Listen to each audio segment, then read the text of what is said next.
Public interest litigation is the use of law to advance human rights and equality or to raise issues of broad public concern.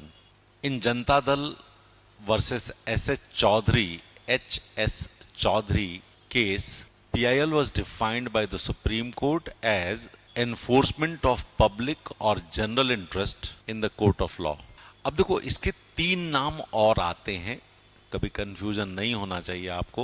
एक आता है PIL में social action litigation SAL, दूसरा आता है social interest litigation और तीसरा आता है क्लास एक्शन लिटिगेशन। तो SAL, CAL, social action, social interest, class action. देखिए शुरुआत इसकी 1976 में हुई, जस्टिस कृष्णा अय्यर थे, ये सब आपको याद है, पहले बताया जा चुका है। मुंबई कामगार सभा वर्सेस अब्दुल थाई केस, ठीक है, आर्टिकल 32 में रिट पिटीशन हुई थी, उस वाला केस है।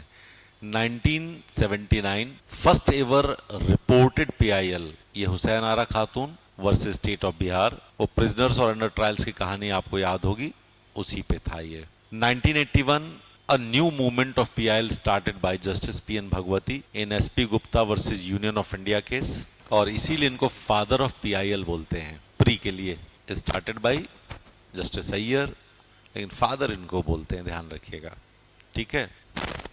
आपको याद होगा लोकस स्टैंडाई इसमें रिलैक्स्ड होता है, पॉइंट्स वही याद रखने हैं।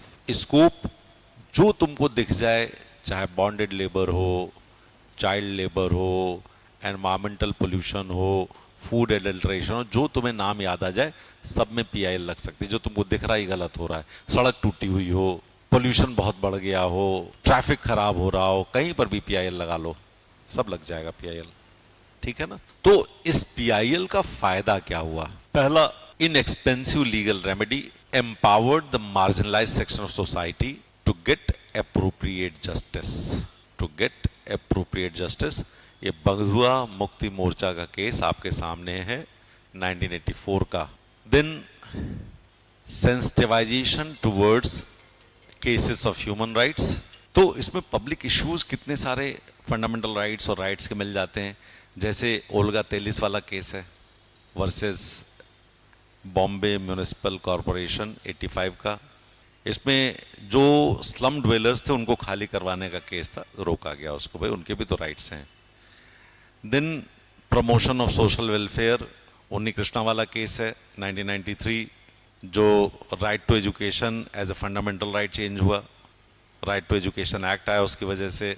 Then holding government accountable like in the case of PDS grains, raising public awareness Vishakha case, government reforms electoral bond case, expansion of article 21, सबसे ज्यादा इसी का एक्सपेंशन हुआ है, जिसमें लीगल एड है, right to live with dignity है, right to education है, राइट टू वर्क है, फ्रीडम फ्रॉम टॉर्चर है, handcuffing, then homosexual relations पे बात कही गई।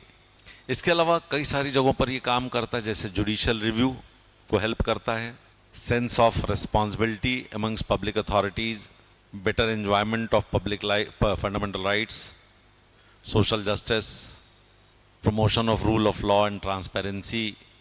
लेकिन कुछ चैलेंजेस और कंसर्न्स भी हैं। PIL is now becoming private interest litigation, that is abuse of process of law, encroachment of judicial time, उसके बाद वैसे ही कम है, एक और डाल दो case. Stalling of developmental activities, बांध बनने वाला है उस पर लगा दिया PIL, पुल बनने वाला लगा दिया PIL, रुक जाएगा वो सब काम।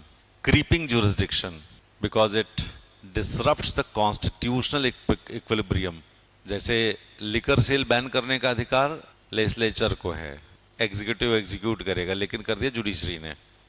लैक ऑफ इम्प्लीमेंटेशन, तो ये चैलेंजेस भी हैं इसके, और फ्रिवलस कंप्लेंट्स तो बहुत सारी हैं। कोर्ट कई बार इनके ऊपर मुकदमा करने वालों के ऊपर फाइन लगा देता है। अब इनको बेहतर करने के लिए सजेशंस क्या हो सकते हैं? एक सोली सोराब जी थे अटॉर्नी जनरल, उन्होंने कहा reject the frivolous cases immediately, reject the cases with private और political interest, utilitarian approach, penalty,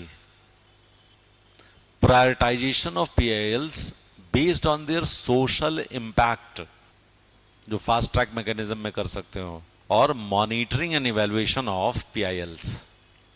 ठीक है, तो ये जो टॉपिक है, आप देखिए आपके लगभग लगभग सारे टॉपिक्स